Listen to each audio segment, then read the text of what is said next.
And welcome back, everybody. We are live for another episode of the Payoff Pitch. I'm Dan here with Drew, and we're going to go over the first month of baseball. We are officially through April, and we've seen a lot of up and down movement, some surprise teams, some disappointing teams. We're looking at teams like right now, league leaders. We have Cleveland, Baltimore, Seattle taking their divisions in the AL, Milwaukee, Philly now in first in the East, and the Dodgers, of course, in the West. Drew, how are you feeling based on how the first month has gone as a fan? There's been a lot of movement, like you said. It's really exciting to see some of these young up and coming teams like the Royals really making a push. The AL Central is surprisingly strong. I thought it would be a weaker division, but compared to years past, it's one of the better divisions in baseball so far. Yeah, and just want to get my little crystal ball out. Who was the one at the beginning of the year preseason said the Royals were going to be studs? I think there was some redneck in New York that said that.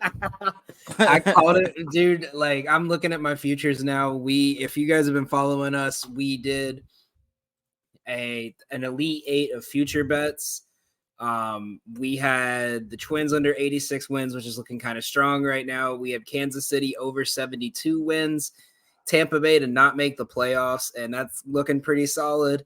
Ellie De La Cruz over 21 and a half home runs. He's on pace for almost 40 this year.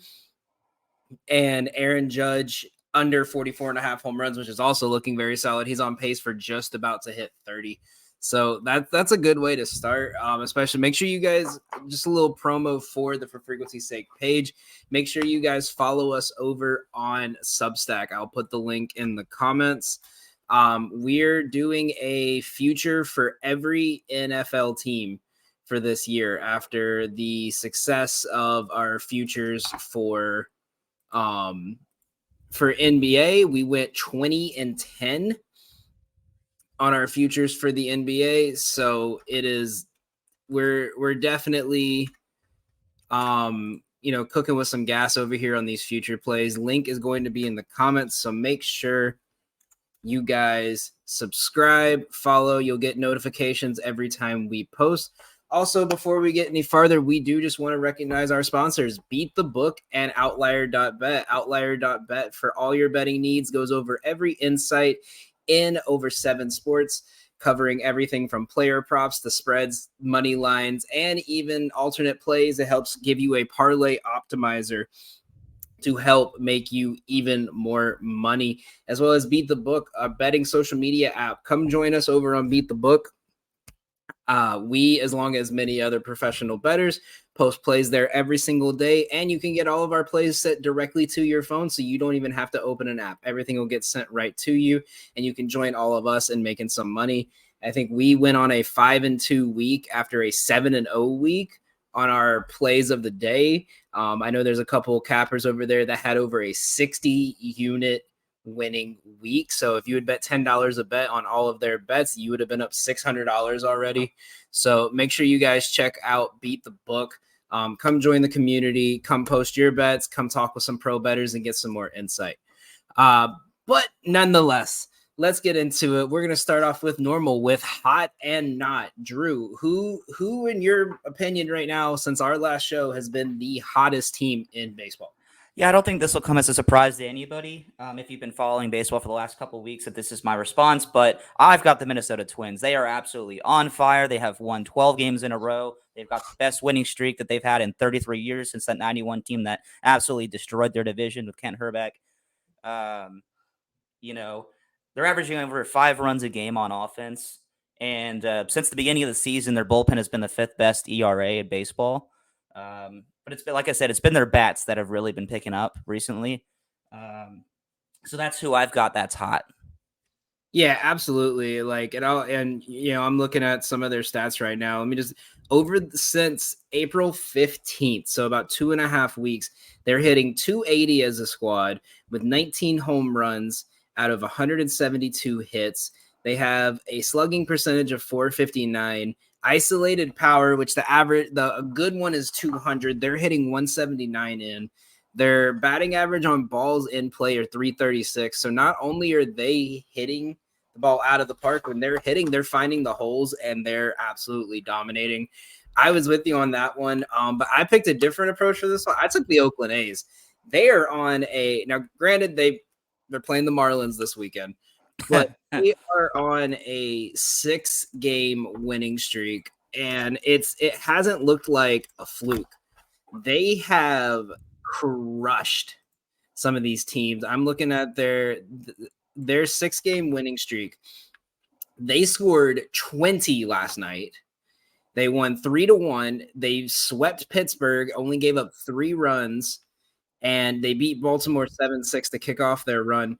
In this run, they have given up 13 runs in 6 games. They're only giving up 2 runs per game. Now, granted, Pittsburgh has struggled a bit. Miami is god awful. But outside of that, if you look at their last 10 games, their pitching has been absolutely dominant. They've only given up more than 5 runs 3 times, and that was the Yankees, the Orioles twice. They have arguably the best closer in baseball because he casually just throws 104 miles an hour. Are we looking at another version of Major League with the owner trying to sell a bad team and move them, and the team just goes and they win the whole fucking thing? No, they won't, but they have absolutely dominated. And it's crazy to see them playing like this. So what are the odds for them to make the playoffs? Do you know? What are the current odds, and what were they at the beginning of the season? I'm about to look at that. I'm about to look at that right now. Let me pull that up. Or maybe not to the playoffs, but the wild card. Well, it'll all come in at once. It won't do like they don't do like to make wild card stuff like that. To make playoffs, Oakland right now is plus 2,095. So a $100 bet will win you $2,095. Somebody out there is might put that. Yeah. Oh, someone 100% has. But so flipping over to the cold side of it, as I just mentioned them, I have the Pirates as my coldest team of the week. We see this every year from the Pirates, and if I remember right, I think I mentioned this in the last show, that Pittsburgh starts the first 3 weeks of the season super hot. They play a weak schedule. They dominate teams that are trying to figure out who's in their rotation. And then they get to the part of their schedule where they have to play tough teams and they get smoked. And that's what we're having. Since April 15th, the last 2.5 weeks, every team in the MLB has scored 50 or more runs in total. But the Pirates have scored 22 runs in their last 10 games, 15 games. They nearly got no hit the other day by the Rockies. Ugh. Their team total props are at like 2. It's been so bad. I'm looking at their totals right now. In their last 20 games, they have scored more than 3 runs 4 times since April 13th. And it was bullpen games or doubleheaders. So they're just ice cold. I think this is the team that on paper, they don't even look good. They have like 3 or 4 pieces, but they don't have any supporting cast. And when you look at their farm system, it's all positions they already have. Like, granted, I mean, Paul Skeens, and we'll get into him a little bit later. He'll be called up pretty soon. But one starting pitcher isn't going to switch your whole team around. They don't have a first base prospect in their system that is a future player. Their first baseman right now is Rowdy Tellez. Their outfield is decent, but they have like 8 prospects at shortstop and second. And you already have your future middle infield with Tamar Johnson and O'Neal Cruz. So at what point do you start trading these prospects to get some kind of veteran or to get a first base prospect or go to one of these rebuilding teams that, you might be able to finesse them with a couple prospects? Yeah, you're not going to win a lot of games when your first baseman looks like he works at Burger King. Yeah, I mean, and you know what's crazy? I just thought of it. Lydia's gonna kill me when I say, because I know she likes this player, but like, I couldn't imagine like how good they would be, how much better they would be if Nolan Shanuel was traded. You gave them like a couple like middle infield prospects and maybe a pitcher to the Angels, and Nolan Shanuel over to Pittsburgh. Like he could fit so well in that lineup in front of Reynolds, Key Brian Hayes, and O'Neal Cruz that they're not going to be contenders, but they're going to be a lot better than where they're at right now. Yeah, they spent all their money to lock up Brian Reynolds, so it's fair to wonder how much money are they willing to keep spending. Yeah, absolutely. And all right, so who do you have for your ice cold team of the week? You took a little bit of the wind out of my sails there, but I agree with you. I was going to go with the Pirates as well. It's just, I mean, they're so bad. I guess you could say the White Sox or the Marlins maybe. Which is disappointing to say out loud because I was really hoping for better from the Marlins. That series coming up with the A's, I mean, might be 5 combined sold tickets to that game, you know. But the Pirates are just terrible. They're 2-8 over the last 10 games, including a sweep against the Athletics, and they lost one to the Rockies, who are also god awful. They're averaging 2.1 runs per game in their last 10 games, and they're giving up almost 4 runs a game. So they're basically they're scoring half of what their other team's scoring. They got blanked 3 times in the last 10 games. I don't think I need to say anything else about that. It speaks for itself. And Every metric. And what's crazy is when they started the season, like the way it looked was just that the bullpen was going to struggle because their bats were hot. Their bats were hitting Pittsburgh great. The first couple of series, they were getting, 5-6 runs. They were getting a bunch of hits. It's just their bullpen sucked. And now it's just everyone's gone cold. And I think now with Araya's gone, they've realized like, oh, this team is selling. Where they're in for the long rebuild now. Well, they lost their 2 best pitchers, in the offseason to injury, and they're out for the season. They've got nothing really to look forward to except free agency. Yeah, I hope they spend this year letting Edward Cabrera kind of get his lumps in and get him ready for next year because Noble Meyer, Luzardo, and Alcantara are a great first 4 in your rotation. I think Meyer will probably get called up next year. I would be he might have already got called up. I might have just missed that, but I think next year he's going to be a really good pitcher. But before we go on to the next one, do you have a team that's kind of just really impressed you that you weren't expecting this year, or a team that's really disappointed you in how they've played? It's a small sample size, but I'm actually pretty disappointed with the way the Braves played last night. I will say that. Bryce Elder, you just don't know what you're going to get from him. I mean, he was throwing. I know that the Dodgers spent like $1 billion in the offseason to improve their roster and their hitting, but I mean, he was just throwing meatballs up there last night. I mean, he just left one middle. I want to say it was 90 miles an hour straight down the middle, and Shohei Ohtani just absolutely destroyed that baseball. So yeah, and like a lot of people were talking about it last year where he's a great ground ball pitcher, but it's the fact that when your average exit velocity is getting you smoked and like the ball's getting smoked, it obviously helps when you have arguably the best defensive infield behind you. But what happens when they get under that ball? Well, like, this is exactly what I was like. I'm about to pull up his exit velocity right now. His average exit velocity is around 90, which is top 10% in the league. And he's giving up, but the thing is he's giving up 49% of the balls being hit are getting hit over 95 miles an hour. So he's getting these ground balls, but when they're getting under it, it's gone. Oh, it was no doubter. As soon as it hit the bat, I mean, if you throw that ball to Shohei Ohtani 100 times, he probably would hit a home run 60 times out of 100. 70 times out of 100. I mean, that pitch looked like something that you would throw in the home run derby. Yeah, he just I don't know what they do with him. Like, maybe like he could like if he wanted to transition to a relief arm, like that kind of pitcher usually could be decent. You can usually work with that, but I don't know where the Braves go from here because you got Waldrop and Shawver who look like they're still a bit behind. I think you probably give some more chances to Darius Vines.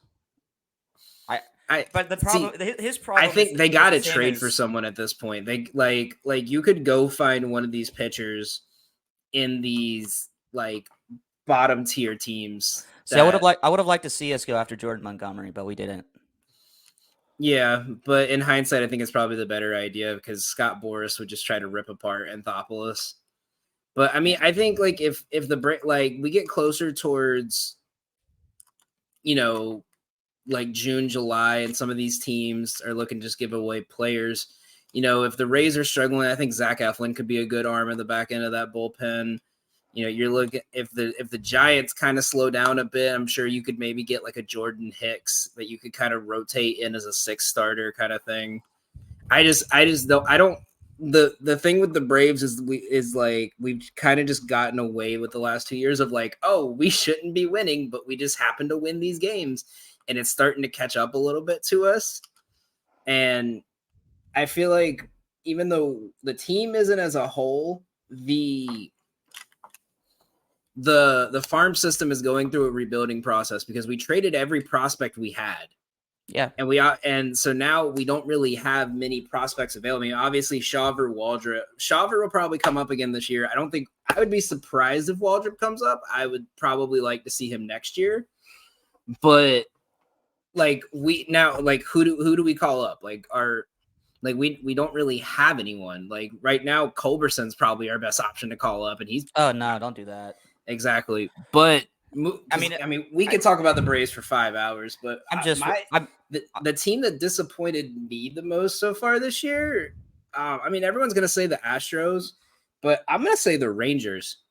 In all honesty, like the Rangers have been fairly disappointing this year to see. I mean, I think you had Seager in your MVP conversation, right? Well, he had the second best odds, at the beginning of the season. Yeah, they're 18 and 16. They're a half a game ahead of the A's right now for the third spot. The A's are 17 and 17, by the way. I forgot to mention that earlier. Well, that division has actually disappointed as a whole. Their hitting is getting a bit better, but like their bats have just been so slow. It just hasn't made it, they're like the one team I think I have not made a single bet on this year because every time I look at their stats and all the trends and everything, it just looks like it's not going to be good. So I want to see what this team does as we get closer to towards the like All-Star break and see if maybe they can kick it into high gear. But that's just my opinion on them. I think they'll make a playoff run because Seattle usually kind of falters, but they really worry me this year. Maybe it's a little bit of like a World Series kind of hangover. Yeah, that's what I was thinking. They're going to have opportunities. They're playing I think we both had better hopes or higher hopes for that division. The Astros are terrible this year. I mean, just terrible. They've got like the fourth worst record in baseball right now, I think, something like that. Well, yeah. Well, the thing with that division is it's been this. It's not like the NL East where we see like, oh, it's these two teams and then this third team might make a push. It's the Astros, Rangers are great, and then the Mariners, maybe they get hot at the right time, maybe they don't, and then the Angels. Top 10 team in the league the first month. Mike Trout gets injured. Bottom 5 team. Oh, yeah, we didn't even mention Mike Trout. Yeah, I don't even want to mention it because I'm tired of talking about it. Like, it's every year. It's Mike Trout, MVP level season. Mike Trout now down with the injury. Yeah, I don't know that it's really ethical to bet on somebody getting injured, but I think at this point it's a safe bet.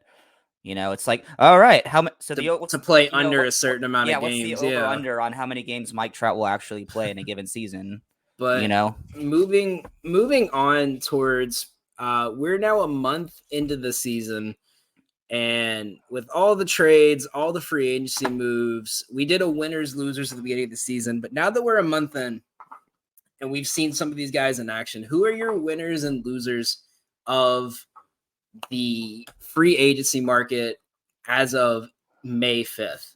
So I think I actually had the Giants as a winner, and I'm flipping that on its head now. So they spent money in the offseason, and they're 15 and 19. They're underperforming. Blake Snell is on the 15-day IL with an adductor strain.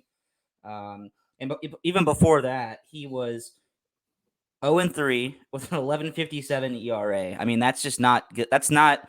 And they just paid him what, 20? I think it was $26 million guaranteed money. for 2 years, and he hasn't played well at all. Well, On top of that, they the good thing for them is he's on a player option. So if his value goes down because he has a bad year, then they'll at least have him for a second season. I think that's better for Blake Snell, because if he doesn't stay healthy, he's like, yeah, I'll take my money. Yeah, exactly. He doesn't have a healthy year, signs the option, then has a great year next year with a full bullpen around him.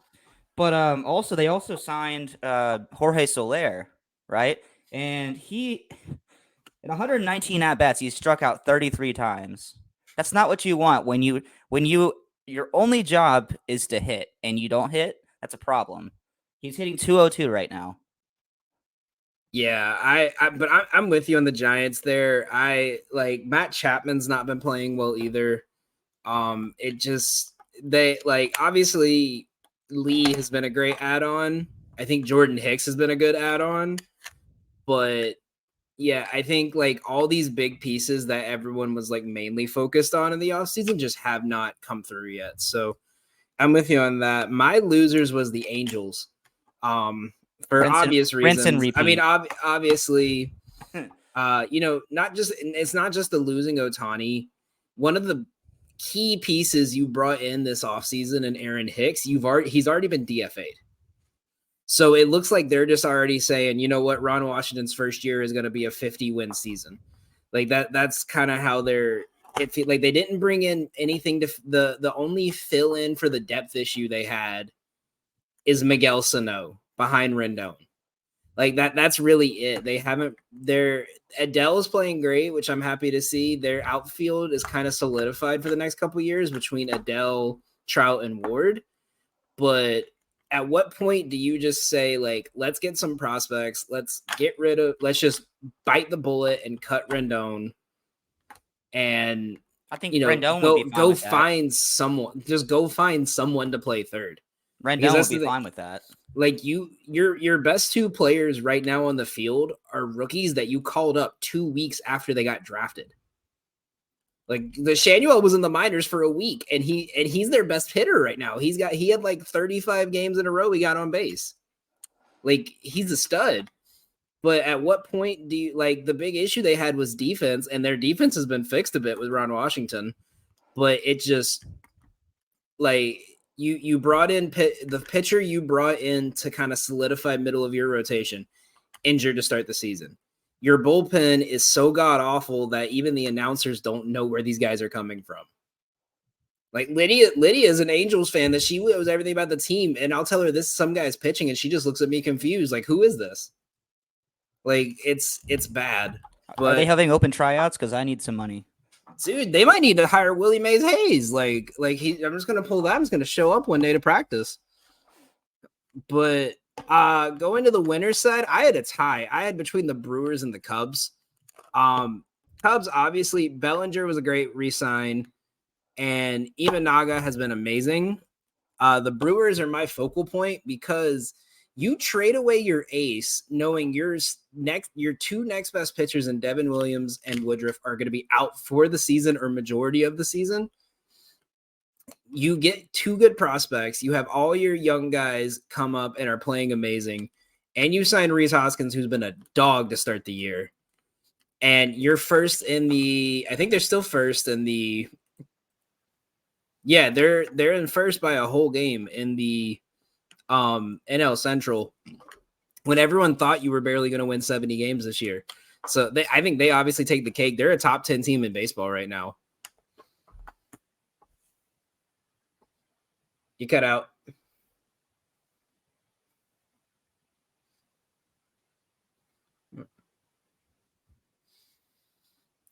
But while Drew fixes his mic issue, we're gonna go over early our bet of the day, our parlay of the day that we created. It's gonna be up on Twitter in a little bit, so you guys are getting it early. We have a 3-leg play that I absolutely love.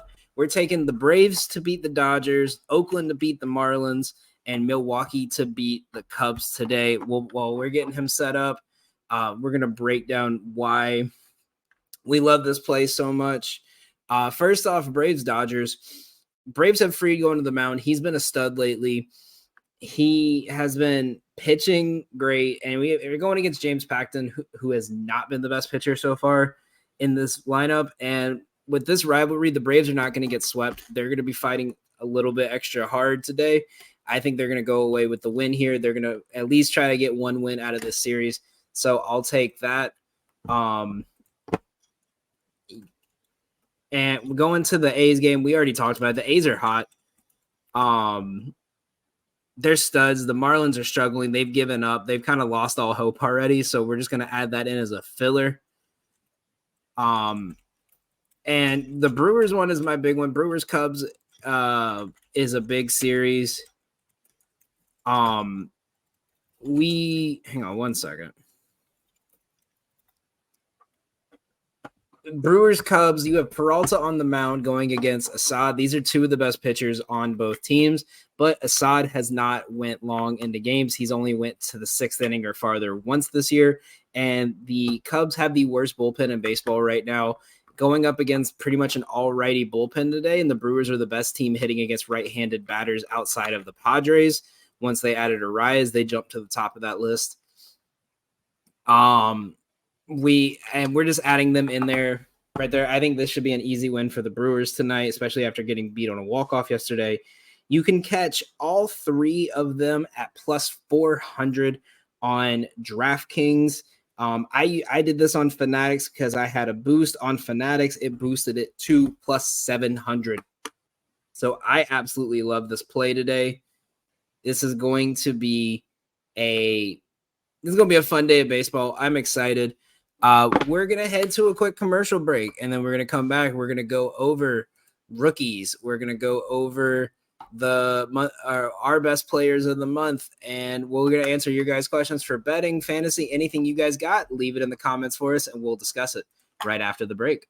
Football season may be over, but for frequency's sake, still has you covered for all your sporting needs. Tune in every Sunday when the best professional wrestling podcast around, Cards Subject to Change, gets you caught up on everything inside the ropes. They won't miss a count with weekly analysis and interviews. More into auto racing? We've got a double dose for you on the track. Tune in to Fast Money with Rod Villagomez each week and win some money with the quickest bets in all of sports. Want more insight from Pit Row? Check out the Green, White, and Checkered podcast where they give their insight on everything happening on and off the track. Need your basketball fix? Points in the Paint has you covered with live shows every other week looking at everything in the association. Backed by popular demand, we have the return of the Payoff Pitch, FFSQC's baseball show, covering you on news around the MLB. If you're missing football, don't fret. Mark and Dan still have you covered in the football lounge. Missing Joe Winkle? Probably not, but he's still here talking sports on Educated Ignorance. Football season might be over, but we've still got you covered. For frequency's sake, you know what we mean. For Frequency's Sake is brought to you by Durham Remodeling, serving the Quad City area's remodeling and repair needs since 1973. Clint's Draft House, grab a bite and a pint. 7th Street, Moline. Lopez, New York-style pizza served up by the slice or pie, Davenport. Lifted Energy, energy drinks, coffee, donuts, and more. #GetLifted. Atomic Sports Cards and Collectibles. Sports cards and memorabilia, vintage clothing, hats, pennants, and more. Ryan Allison Tattoo. Step into the vibrant world of tattoos with Ryan Allison. And A Cut Above, offering quality custom woodwork designed specifically around our customers. Welcome back, everybody. So Drew has a little technical difficulties. He'll be joining us back in a minute. And he's going to give us his winners of the free agency period. He was about to give it to us, and then his mic cut out. So while he's doing that, we're going to go over, the rookies that I've absolutely loved so far this year. Michael Busch is the big one for me. Michael Busch is leading the Cubs in home runs as a rookie. He had 6 in 6 consecutive days. He's been absolutely dominant. He's hitting about 270, and he's kind of been leading this offense I think he was hitting in the 5 hole the other day. He's been great. I'm really excited for him. Perfect. Drew's back. There he is, live from his little prison cell. Give me just a second here to connect to my AirPods. Yeah. So when you come back, give us your before you cut out. You were about to give us your winners of free agency. So who do you got? Yeah. So my winners are. I mean, it's hard not to talk about them. They spent all this money. The Dodgers. I mean, they spent $700 million to bring him in. Granted, they're only paying him 2 this year, but it's just I don't know. I mean, you watched that lineup I watched it last night. Um, as much as I hate, seeing it happen to my team, it's impressive. I mean, they've got, the top of their lineup is Mookie Betts, Shohei Ohtani, and Freddie Freeman, and then there's Max Muncy right afterward. I mean, it's just nasty, And then they signed Tyler Glass now, and he's absolutely still just on fire, lighting it up. I mean, he struck out 10 Braves batters last night, and 7 innings of work. So they're my winners in free agency. You mentioned the Cubs; they're a solid pick as well. I mean, it's hard not to talk about, what they're doing. It's really impressive as well. I mean, that's a really good division too so far. Both Central divisions have been really good. Yeah, definitely. And with the Dodgers, yeah, that's the first time I've ever seen a Braves game where the other team was favored at a -200, where it wasn't even bettable.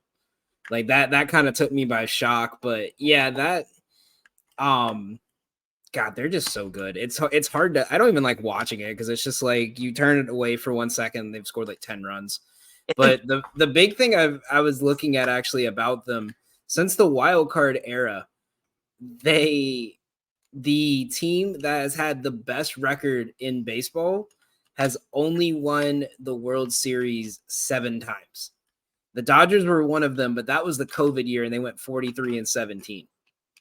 Since then, in the last decade, since 2014, or I'll go to 2013, you have the Red Sox, the 2013 Red Sox, the 2016 Cubs, and the 2018 Red Sox.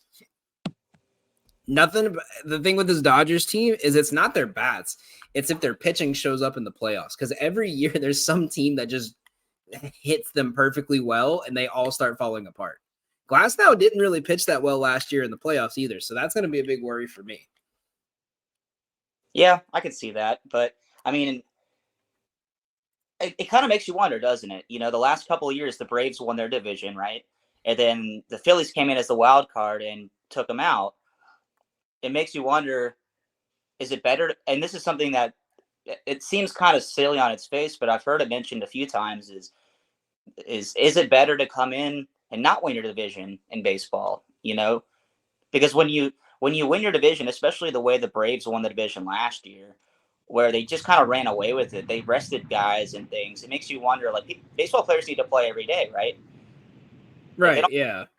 It makes me worry about a lot of things. You talk about, the Braves have been missing, Sean Murphy basically since the beginning of the season. Now that Darno has cooled off, I don't know what we're going to get, when he comes back. So if the Dodgers keep, in that same vein, if the Dodgers keep playing the way that they are and they just run away with their division, are they going to come into the playoffs cold? So yeah, no, I get. Yeah, I see. I'm at the point where with the wild card and stuff, if they're not going to do 4 teams, they just need to move it to 8 teams. Like, I mean, when you look at it, like this whole bye thing, it works in football because you give them 1 week off, which is a normal bye week. You're giving a team that plays pretty much 6 days a week from April, you give them a whole week off, and with the other team in the middle of playing still. That's why we've been seeing these. Like, we might as well just go to 8. Like, if we went to 8 right now, this is how the National League right now would be Philly versus the Mets, Milwaukee versus Cincinnati, Dodgers, San Diego, Atlanta, Chicago. All 8 of those, I mean, maybe not Cincinnati or LA and San Diego, but all 8 of those matchups, I don't see a sweep.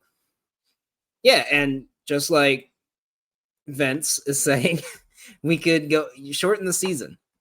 Like at this point, do the Rendon. Only play one game each. No, I'm kidding. But if you look at both leagues, every team that's like right now, the number 1 versus 8 would be Cleveland versus Boston. We already saw that both teams, they split both of them, both series. One team won Baltimore, Detroit. It would be a good matchup. Seattle, Kansas City would be good. New York, Minnesota would be good. So we might as well go to 8 teams. We might as well go to this and let the make the first round, keep the first round 3 games, second round 5, and then you can make the semifinals or the league championship 7 games each. You could do it that way and it would still get done enough. And it would make it go longer. It would bring in more revenue. It'd bring more fans in. It would be more fun to watch, in my opinion. Because imagine seeing like an 8 seed Boston take out Cleveland in the first round and then have to face a Baltimore or a Seattle, like teams that they played well in the regular season. It would be fun to me. I would love to see it. But, baseball is not about fun, as they've said multiple times. Well, I think that the reason people say that, well, there's a lot of reasons, but I mean, if teams come in cold to the playoffs, nobody's going to. It's already hard to score because the pitching is magnified in a playoff series, right? But you're further reducing the potential for offense, which is really what gets people excited. Most people now, a lot of traditionalists may be, they want to see the starter go 9 innings and throw 110 pitches, but that's not what the younger generation wants. They want offense. Yeah, those older fans also want a pitcher to come up and bunt every 3 innings. Yeah, that's true. Like, remember, I saw something the other day. Someone said, remember when pitchers used to just go up there and strike out on 3 pitches, and people would say it's not hurting the game. Like it. I want to go back to the 8 game. I want to go to an 8-team format so bad. Like, I have so many opinions on baseball rules that need to be changed, and I'm confident I would definitely do better than Rob Manfred. I would stake a lot of money on that I could make the game better than Rob Manfred.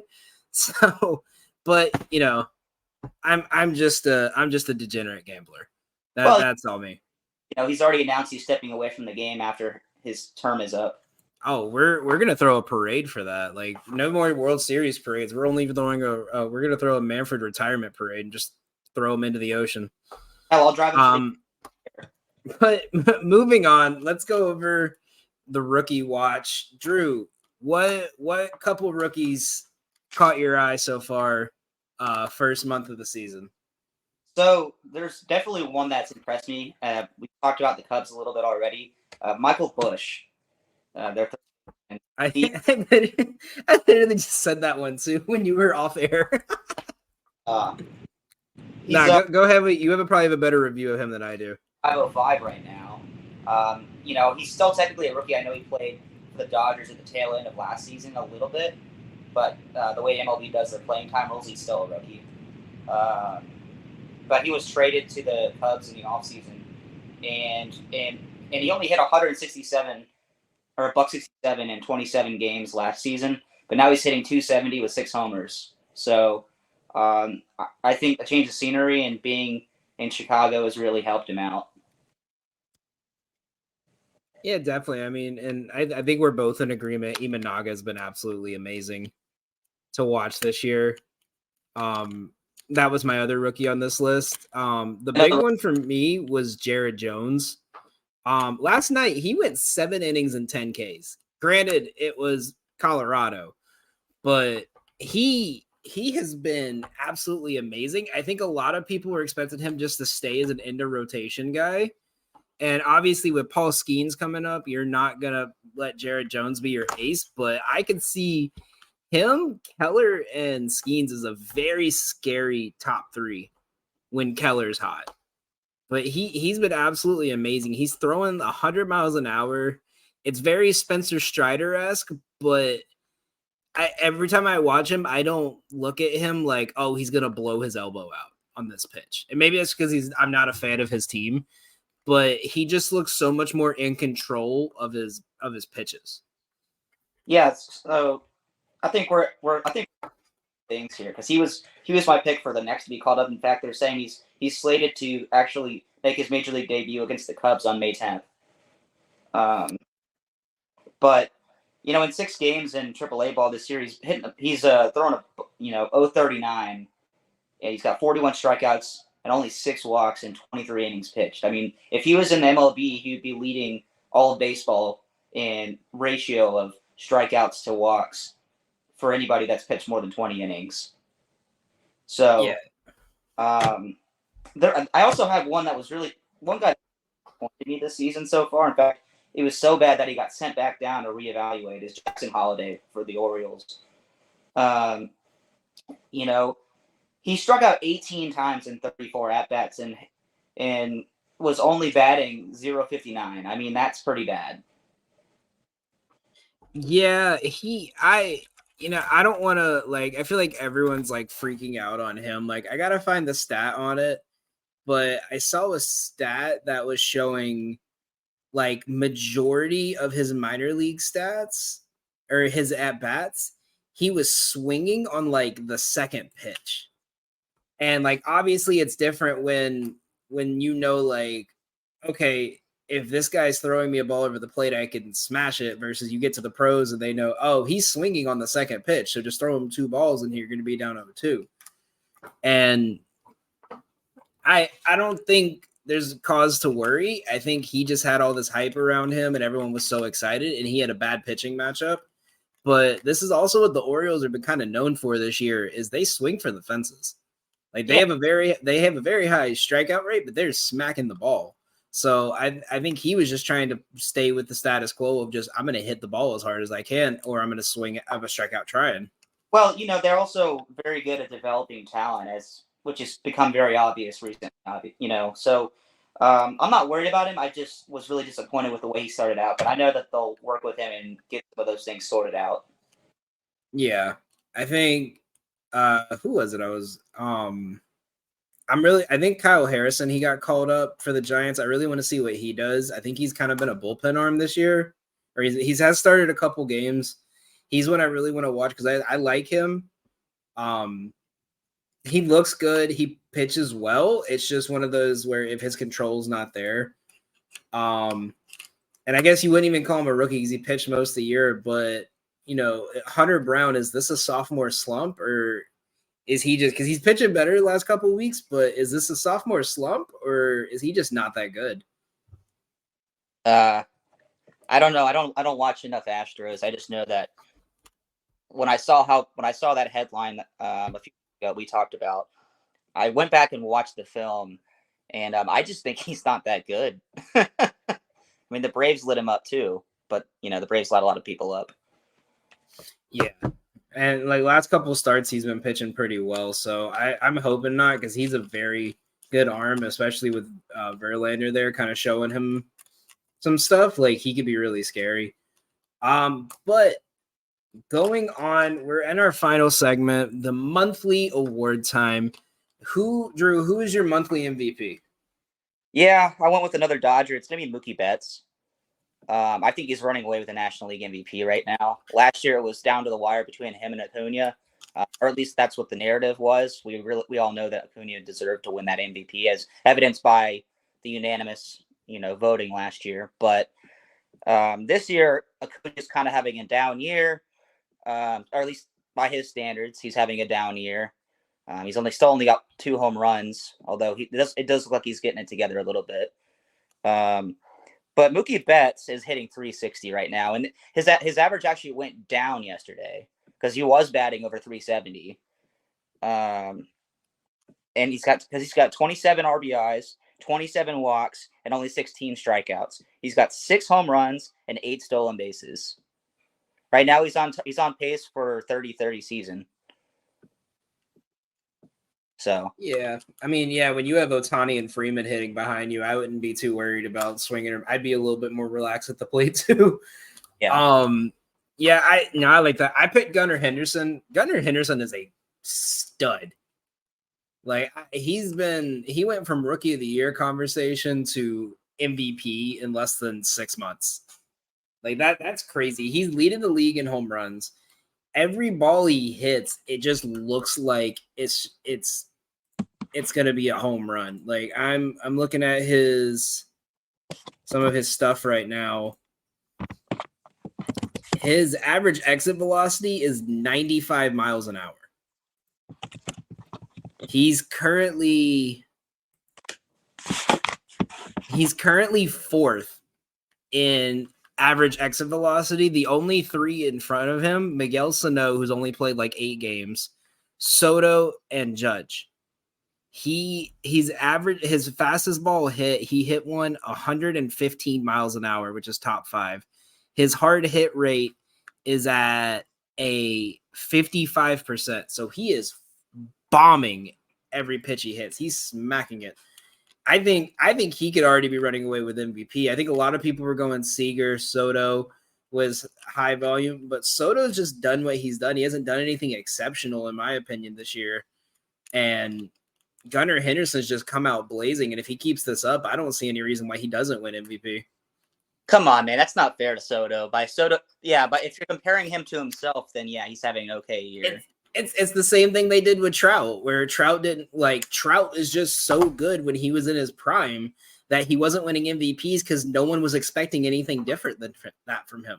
That's like, hey, man, I'm going to be one of the top 10 best baseball players in the world, right? But because I'm not number 1 anymore or number 2 anymore, it's like, oh, well, what happened to him? He fell off a cliff. It's not even that. It's just when you're he's still on Hall of Fame mode right now, you know? Playing right now. For 10 more years, he would be locked for Cooperstown. Yeah, so, I mean, if like when you're hitting 30 home runs and stealing 30 bases every year, that's what you're expected. Yeah, that's true. So when you're hitting, when you were on pace, when Mike Trout was on pace for like 50 home runs and they were calling it a down season. Well, that's think about that. Like he was playing hurt. He had 10 home runs in the first month and they were saying it was a down year. You know what's funny about that is there's different schools of thought about, performance. But I used to, when I worked an aluminum refinery for a few months several years ago, you have your production goals right on the press, and they say this is how many parts you're supposed to push out. And of course, if you really bust your ass, you can basically double up the goal. I set production records to the point where like the guy I was working with is like, bro, don't show them that we can do this or they're going to raise the goal. So he's just like, just do what they're asking you to do. And I'm like, well, why? Like, because otherwise they're going to expect that every day. It's like, all right, no. But anyway, did you see that picture of Gunnar Henderson with Ellie De La Cruz? Yeah. Dude, speaking of the future of baseball, I'm looking at his stats right now. Dude, he is 19 bases. Oh my gosh. How many was it? He's already stolen 19 bases. Yeah, dude, it's very Ricky Henderson. Like when he gets on base, they know he's going. They just can't stop it. What were the odds for him at the beginning of the season to lead the MLB in stolen bases at the end of the season? It was probably around like right. Acuna was the leader. I know that. Because you had Esteury Ruiz, then you had Mookie Betts and Acuna, then De La Cruz. I don't think either of us picked De La Cruz, did we? For to lead stolen bases? Yeah. No, because the thing with him was he just had trouble getting on base last year. Yeah, and he was swinging too hard. His on base percentage is at 381 right now. Yeah, he's playing. He honestly, I think he's someone that if it was the same thing last year. He started out good, and then it hit summertime, and he just couldn't hit whatsoever. So that's the thing to wonder if he can keep this pace up. I think he could be in an MVP conversation the way he's playing this year too. Yeah, but the problem is he's in the same league as Mookie Betts, and this is his award to lose right now. Yeah, I think he's running away with it, which is scary. That's the crazy thing about how good the National League is that you have a guy you have a second-year player who's on pace for like 40 home runs and 60 stolen bases, hitting over 300, and has not made on pace for like 2 defensive errors for the whole season, and he's not even an MVP candidate. or he's not even going to be. I don't see Ellie De La Cruz like making it as an MVP candidate. And I think he's still only 21 or 22 years old. Yeah, exactly. I think someone said the other day, he's what everyone thought O'Neal Cruz was going to be. Yeah. Which, granted, he's been hurt for a lot of his MLB time. So, but I mean, no, O'Neal's still a good player, but yeah, the NL Central is just filled with 6-7 Dominicans. what are they eating down there? Crazy. I don't know. I gotta ask my friend. But moving on to Cy Young, who do you got for your first month of the season Cy Young Award winner? So I'm gonna keep pounding this drum until I break through it. Tyler Glasnow. I mean, I don't know how I can pick anybody else right now. You know, he's got a 2.70 ERA. So right now he's got a career best ERA. He's 6-1. He's got 63 strikeouts. He's only got 13 walks, and he's pitched 50 innings. So that means he's averaging basically 1.2, 1.3 strikeouts per inning. So basically every third guy he sees, he strikes him out. More than that, actually. So if he faces 27 batters, right, there's 27 outs in a major league game. So if he is striking at 1.3 and he pitches, I don't know, 20 innings or 20 outs, right? Let's just say he goes 7 1/3, right? Right. Which he does pretty often. That means he's striking out basically 10 batters a game. I got a different opinion on that. I got Ranger Suarez because all right, I'm going to read you this guy's stats. 172 ERA, 47 innings pitched, 6 walks, 46 strikeouts. He's outside of his game versus his second start of the year against Washington. He's got his game against Cincinnati. He's got 7 or more strikeouts in every one of those games. He pitched a gem last night. He gave up 7 hits, 3 earned runs, 6 strikeouts in 94 pitches. His batting average against him this year, right now on the season, is at like 1 point over 200. Like he's at 201. He is absolutely dominating right now. His batting average for the season against him is 173. He's getting a ground ball on every 2 of every 3 at bats is a ground ball out. He's dominating He's dominating in the starting lineup, and he's giving them the depth that they need at that end of the rotation. He's scary to watch. He's a stud. Yeah, like I said, I think that makes me hearing you say that. Yeah, it makes me sad to say it, but I mean, he showed glimpses last year in the playoffs. I didn't really know a whole lot about him in that series against the Braves. He was sharp. I mean, his month of April, he had 5 starts. He gave up 3 runs and 18 hits in 5 starts, and he walked 4 batters, struck out 33. He threw a 7-hit shutout in the middle of the month. Like he's just been dominant. And I think that's the scary thing is everyone thought Zach Wheeler and Nola were going to be running this rotation, and it's Ranger Suarez. At this point, I think you kind of get what you get from Nola. I mean, he had pretty close to a 5 ERA last year. You know. Yeah, but he was great in the playoffs, and I think that's what they're more worried about. He's also kind of old now. Yeah, but so is Chris Sale, and we've been trying to hype him up for weeks. Yeah, but Aaron Nola is not even on this. Like prime Aaron Nola and prime Chris Sale aren't even in the same conversation. Am I? No. I get it. Yeah. Which I'm excited because this week, Chris Sale's pitching against Boston, so that's going to be fun to watch. We're going to see. Vaughn Grissom's on the IL, so he's not going to be there. But oh god, I just realized we're going to the Mets game on Saturday when they play the Braves, and I think we got Elder pitching that day. So that's not going to be pretty. I think it's going to be Elder versus Quintana. That's going to be an ugly game to watch. Is Vince going with you? No. It's just me and Lydia. Okay. Yeah, we're going for her birthday. And to see that. I told you that's I go on a ring night. Oh yeah. And Elder just was god awful.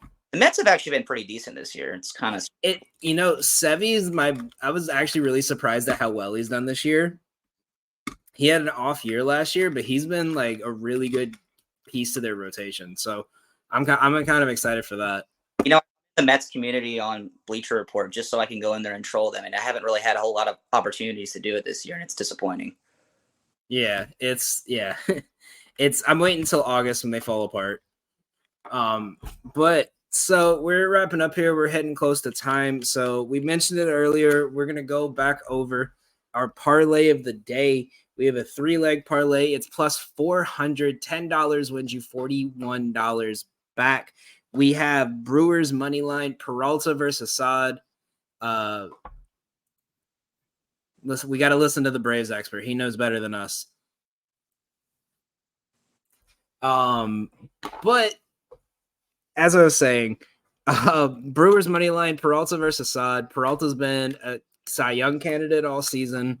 Assad has not been able to go past 6 innings in a game but once this year, and the Cubs have the worst bullpen over the last 2 weeks against a team that is one of the best right-handed hitting teams. I'll take the Brewers in this one all day long. We got Oakland over Miami because Miami is just god awful, and I think Oakland's going to try to keep this win streak going as long as they can to bring more fans in and get them excited, maybe even keep them here. It's their last year in this ballpark, so I'm kind of looking at them to be pretty motivated this year. And the Major League 2 story, or Major League 3, I guess, story would be great. And the last part of this is Atlanta money line against the Dodgers. Fried versus Paxton. Paxton has not been that great. All key trends kind of show that the Braves have not been the best against lefties, but the ones that have won against Paxton are hitting better against him than they had on average versus lefties. Versus a team in the Dodgers that Fried has pitched pretty well against in his career.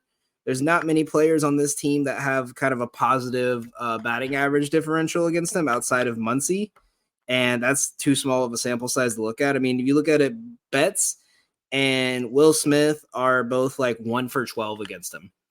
The only other one that has like decent is like Teoscar Hernandez, but he's had 3 plate appearances against him. I think the Braves are not going to go down 3-0 to a division rival. They're not going to get swept in LA. I think they're going to at least take one here with Fried on the mound. They have a lot of motivation to win this game before they have a day off on Monday. So I look for them to finish this road trip with a win. That parlay on FanDuel right now is plus 417. You could get it on BetMGM at 420.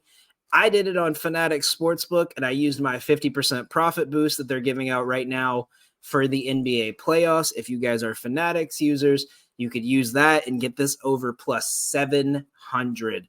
And it is going to be an amazing end of the week for us. Thank you guys all for watching. Well, I guess before we should end it, Drew, what's your thoughts on that play? I mean, I like the Braves money line, and I really hope that it hits because, I mean, those two teams do not like each other. Last night was brutal to see, but I think tonight's going to be a rock fight. Yeah, I'm surprised this game isn't the Sunday night game. It should be honest with you. I mean, the Giants one looks good, but I'm really shocked that this isn't. Braves need a big win here after kind of the weird week they've had on the road. I feel like whenever they go to the West Coast, they never really play the best. Because remember last year they got swept by the A's. I don't know, man. It's a Sunday day game, and those aren't their best either. Yeah, it's one of those. They go from like Atlanta to straight to like the next day in the West Coast, and then like their whole road trip's weird because they've done like last 3 years. I feel like it's how it's been, but. Nevertheless, that will be it for us. Thank you guys all for watching the Payoff Pitch. If you guys want more bets from us and the rest of the For Frequency Sake community, we had Kentucky Derby bets yesterday. We have NASCAR bets for tonight. We have some NBA bets coming out. We have NHL. We even have WNBA stuff coming out pretty soon as me and our COO, Doug Green, are going to be running a WNBA show every Sunday that's going to come right after the payoff pitch.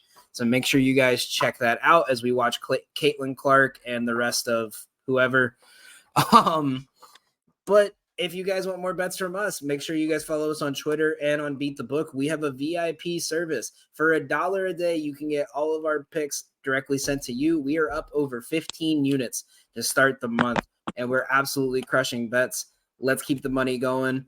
Thank you guys all for tuning in. Hope everyone has a great end of your week.